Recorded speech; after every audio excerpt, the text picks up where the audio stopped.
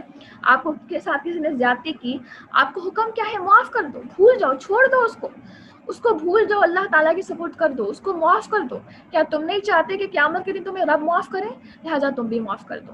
پھر اسی طرح کوئی بھی چھوٹے سے چھوٹا معاملے سے لے کر بڑے سے بڑا معاملہ ہے, یہ قربانی ہی تو ہے, یہ نفس کے خلاف ایک بہت بڑی قربانی ہے. بہت ساری چیزیں ہیں جو واقعی نفس کے اوپر گراں ہیں مگر آپ کو کرنی ہیں. تو لہٰذا کہا یہ جا رہا ہے کہ چھوٹی چھوٹی قربانیاں اگر تم دینے کے لیے اتنا تنگی محسوس کر رہے ہو, تو اگر دین کا حصہ یہ چیزیں ہوتی کہ تم اپنی جانوں کو قتل کر دو یا اپنے گھروں سے نکل جاؤ, تو پھر تم کیا کرتے؟ یعنی مثال کے طور پر آج ہمارے پاس چھوٹی چھوٹی قربانیاں ہی تو ہیں. یہ تقدیر کے مسائل جو ہیں, تقدیر میں خوشیاں بھی ہیں, غم بھی ہیں. اللہ تعالیٰ کچھ نہ کچھ ہم سے لیتا رہتا ہے, کبھی اولاد لے لیتا ہے, کبھی ماں لیتے لیتا ہے, کبھی باپ لے لیتا ہے, کبھی قریبی رشتہ دار لے لیتا ہے. یہ قربانیاں ہی تو ہیں ہماری, ہم ان کو ایکسیپٹ کرنے سے انکار کر رہے ہیں. یہ چھوٹی چھوٹی قربانیاں ہیں. اگر بڑی قربانیاں ہوتی ہیں تو اپنی جان کو ختم کرو.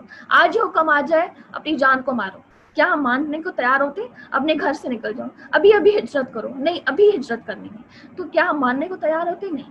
جب اتنے مشکل احکامات سے اللہ تعالیٰ نے ہمیں بچا لیا اور ہمارے دین کو اتنا آسان بنا دیا, اس میں اتنی زیادہ آپ کی سہولتیں رکھ دیں, تو لہٰذا ان کے اندر ریزسٹنس اختیار کرنا, ان کو نگیٹ کرنا نہیں بلکہ خوشی کے ساتھ ان کو ایکسیپٹ کرنا ہے. اور یہاں پر کیا کہا جا رہا ہے کہ اگر یہ وہی کریں جس کی انہیں نصیحت کی جاتی ہے, تو یقیناً یہی ان کے لیے بہتر اور بہت زیادہ مضبوطی والا, یعنی جس طرح اللہ تعالیٰ نے حکم دیا ہے اس کو اسی طرح کر لینا, یہی ان کے لیے بہت بہتر ہے. اور تب تو انہیں ہم اپنے پاس سے بڑا اجر دیں گے اور یقیناً انہیں راہ راست دکھا دیں گے. تو لہٰذا یہاں پر اطاعت کا جو مادہ ہے وہ دوبارہ سے واضح کیا جا رہا ہے. آپ دیکھیں کہ جو اطاعت ہے نا, ایکسیپٹنس, مان لینا, اقرار کر لینا, سمع آنا, بات آنا کی جو کیفیت ہے, اپنے آپ کو فوراً ریڈی کر لینا اطاعت کے لیے. ادھر سے حکم آیا اور ادھر سے آپ کے اندر change, at once change. Although change جو ہے وہ ون نائٹ پروسیس نہیں ہے, یہ ٹائم لیتا ہے, لیکن مطلب اپنے آپ کو فوراً تیار کر لینا کہ نہیں, مجھے اب اپنے آپ کو بدلنا ہے, مجھے اپنے اس اللہ کے اس حکم کو ماننا ہے. تو جتنی زیادہ آپ کے اندر اطاعت کا یہ جذبہ ہوتا ہے, جو میں نے ابھی آپ کے سامنے سمجھایا, ایکسیپٹنس کا جذبہ ہوتا ہے, اتنی زیادہ انسان کے اندر ثابت قدمی آتی ہے. اور جتنی زیادہ انسان کے اندر ثابت قدمی آتی ہے, اتنا ہی زیادہ انسان کے ایمان میں اضافہ ہوتا ہے. پھر جتنا زیادہ انسان کا ایمان بڑھ رہا ہے, تو اتنا ہی خوبصورت خاتمہ اس کا ہوتا ہے, اتنی ہی خوبصورت اسے موت ملتی ہے. تو یہ جو خوبصورت موت ہے, اس کے پیچھے ایک بہت بڑی سٹوری ہے. وہ پوری سٹوری ہے جو پکچرائز کی جا رہی ہے. آپ جتنا ایکسیپٹ کرتے جائیں گے, ثابت قدمی میں اتنا اضافہ ہوتا چلے جائے گا, ایمان میں اتنا اضافہ ہوتا چلے جائے گا, آپ کا دل اللہ تعالیٰ کے احکامات کو ماننے کے لیے تیار ہوتا چلا جائے گا, اور الٹیمیٹلی ایک بیوٹیفل اینڈ کے لیے آپ اپنے آپ کو تیار کر رہے ہیں. یہی ہے نفس مطمئنہ, جس کو سورہ فجر میں اللہ تعالیٰ نے کہا ہے کہ اے نفس مطمئنہ تو نکل جا, آج تیرا رب تجھ سے راضی اور تو بھی اپنے رب سے راضی. یہ جب نکل رہی ہوتی ہے روح, تو تب اس کی کیفیت ہوتی ہے, کیونکہ پوری زندگی کا آئینہ کیا تھا, پوری زندگی کس کے گرد گھوم رہی تھی؟ ایکسیپٹنس کے گرد. تو اللہ اور اس کے رسول کی اطاعت میں کیا ہے؟ ایکسیپٹنس ہے. کثرت سوالات نہیں ہے, حجت بازیاں نہیں ہیں, سستی نہیں ہے, کاہلی نہیں ہے, پیچھے بھاگنا نہیں ہے, کام چوری نہیں ہے, بلکہ اللہ اور اس کے رسول صلی اللہ علیہ وسلم کی اطاعت میں کیا ہے؟ ایکسیپٹنس ہے. تو لہٰذا اب سوال یہ پیدا ہوتا ہے کہ دیکھیں, ثابت قدمی تو سب سے بڑا پرابلم ہے, اور اسی کے اوپر تو ہم کام کر رہے ہیں. میں اور آپ اس لیے تو کام کر رہے ہیں کہ ہمیں ثابت قدم رہنا ہے. دیکھیں, ثابت قدمی اگر نہ ہو تو ایک دن ہم قرآن پڑھیں اور بس کافی ہے نا. کیوں ہم ہر ہفتے ہم کلاس کو جوائن کر لیتے ہیں؟ یہ ثابت قدمی کیوں ضروری ہے؟ کیونکہ یہ ضروری کب ثابت کرنے کیوں ضروری ہے؟ ایک بہترین خاتمے کے لیے, کیونکہ انسان کو کانسٹنٹ ریمائنڈرز کی ضرورت ہوتی ہے. اب سوال یہ پیدا ہوتا ہے کہ وہ کون سی چیزیں ہیں جو ہمیں ثابت قدمی میں کمزور کرتی ہیں, وہ کون سی چیزیں جو ثابت قدمی کے اندر ایک آڑ بن جاتی ہیں.